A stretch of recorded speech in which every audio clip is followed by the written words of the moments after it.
देखिए जगह जगह एलईडी लाइट्स यहाँ पर लगाए गए, साथ ही पुताई का काम जो है चल रहा है। आज देखिए इन मजदूरों की संख्या बढ़ाई गई है, जब कहा जा रहा है कि हाँ आज पुताई का आखिरी दिन है। आप लोग आज ही काम में लगे हैं क्या? आज ही लगे हैं काम में। कितने बजे बुलाया गया आप लोग को? 7:30 बजे करीब। 7:30-8 बजे बुलाया गया। तो कुछ आप लोग को कहा गया पुताई को लेकर? हाँ बुलाया था हमें पुताई को।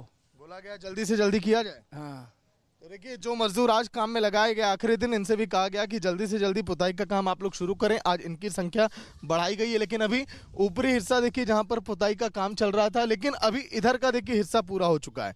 ये देखिए जो इधर का हिस्सा है यहाँ पर पुताई का काम हो चुका है। यहाँ पर आप देखेंगे जगह जगह पर यहाँ पर लाइट्स भी लगाई गई है चारों तरफ। ये देखिए मस्जिद का जो ऊपरी हिस्सा है यहाँ पर हम आपको दिखा रहे हैं, कतारों में यहाँ पर लाइट्स भी लगी है। और ये जो देखिए हिस्सा आप देख रहे हैं यहाँ पर पेंटिंग का काम, रंगाई पुताई का जो काम है वो इस समय पूरा किया जा चुका है। लेकिन अब आगे जो है एएसआई के अनुरोध के बाद क्या प्रक्रिया अब होगी, ये अब देखने वाली बात होगी, क्योंकि सजावट तो विवादित ढांचे की हो रही है, लेकिन अब जो वक्त और मांगा जा रहा है इस पर क्या फैसला होगा देखने वाली बात होगी। विजय अजय के साथ सागर मिश्रा, रिपब्लिक भारत। तो संभल से सागर की रिपोर्ट देखिए आपने, जहां पे बता रहे कि किस तरीके से जो मस्जिद की पुताई का काम है वो लगातार चल रहा है। इस बीच लेकिन बड़ी खबर क्या है? बड़ी खबर दरअसल ये है कि इस बार संभल में सैयद सलार गाजी की याद में लगने वाला जो मेला है वो इस बार नहीं लगेगा। प्रशासन की ओर से इस बार इस मेले की परमिशन नहीं दी गई है। हालांकि योगी सरकार के इस फरमान के बाद समाजवादी पार्टी के मुखिया भड़क गए हैं। कई बातें उनकी ओर से कही जा रही हैं। पूरी खबर क्या है रिपोर्ट में दिखाते हैं।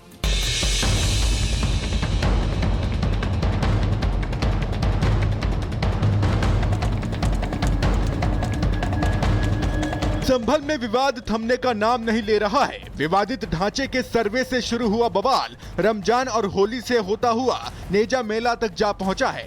सोमनाथ के लुटेरे सैयद सालार मसूद गाजी की मजार पर लगने वाले मेले पर सरकार ने रोक लगा दी है।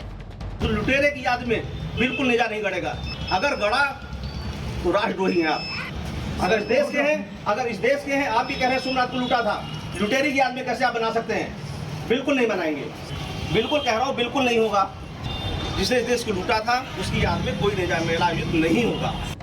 नेजा मेला कमेटी के मेंबर ने एएसपी श्रीश चंद से मुलाकात कर मेला करने की अनुमति मांगी, जिस पर उन्होंने परमिशन देने से साफ इनकार कर दिया।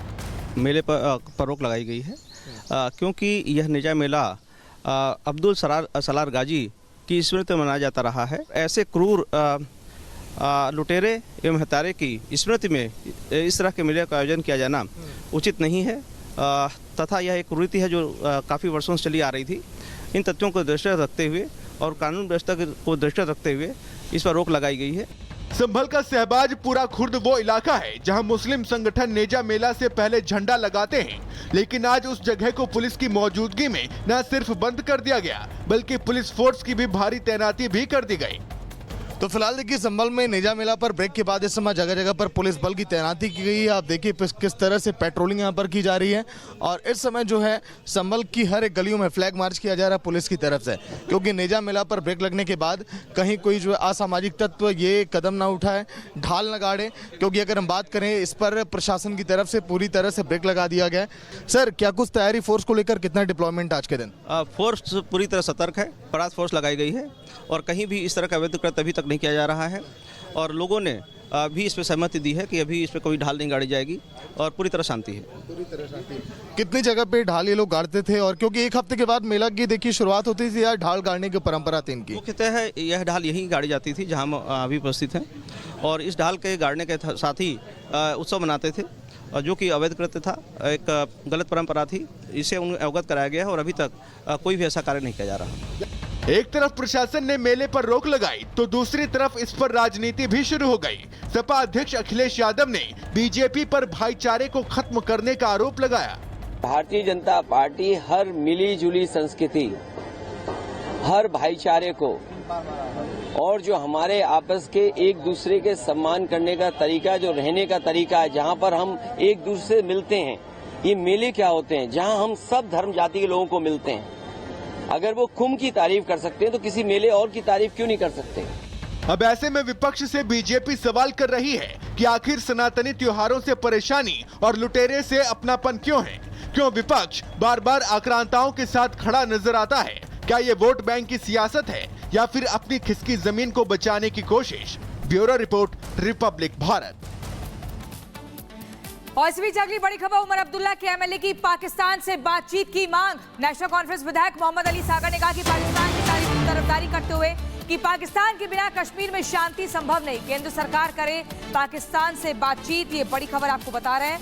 मोहम्मद सागर का कहना है, जो कि उमर अब्दुल्ला की पार्टी के एमएलए हैं, कि पाकिस्तान से बातचीत की जानी चाहिए, तभी कश्मीर में शांति बहाल होगी। बातचीत के बगैर कोई चीज मुमकिन नहीं है।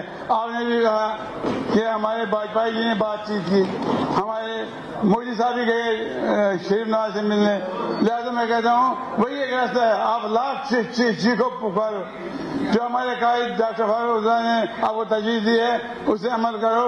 दिल्ली जाओ, दिल्ली वालों से कह दो कि बातचीत करो पाकिस्तान के साथ, और इंशाअल्लाह आपका हमारा मसला हल होगा। उधर जम्मू कश्मीर में आतंक की कमर तोड़ने के लिए एनआईए लगातार एक्शन में है। केंद्रीय एजेंसी के टारगेट पर वो लोग हैं, वो चेहरे हैं जो लगातार ग्राउंड पे घुसपैठियों की मदद करते हैं। और इसी कड़ी में आज जो 1 दर्जन से ज्यादा ठिकाने हैं वहां छापेमारी की गई है। छापेमारी चल भी रही है और लगातार एक्शन लिया जा रहा है। पूरी खबर दिखाते हैं रिपोर्ट के जरिए।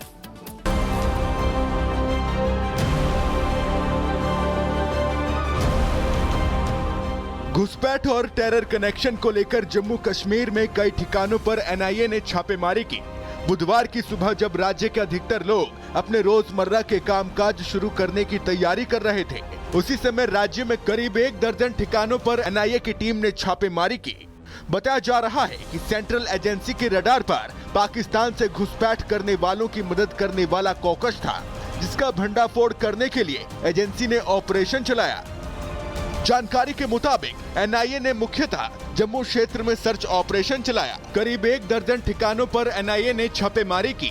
राज्य में एक्टिव घुसपैठियों की मदद करने वाले कॉकस के बारे में मिले इनपुट के आधार पर एनआईए ने छापेमारी की है। इस मामले में पिछले साल 24 अक्टूबर को एनआईए ने एक केस भी दर्ज किया था।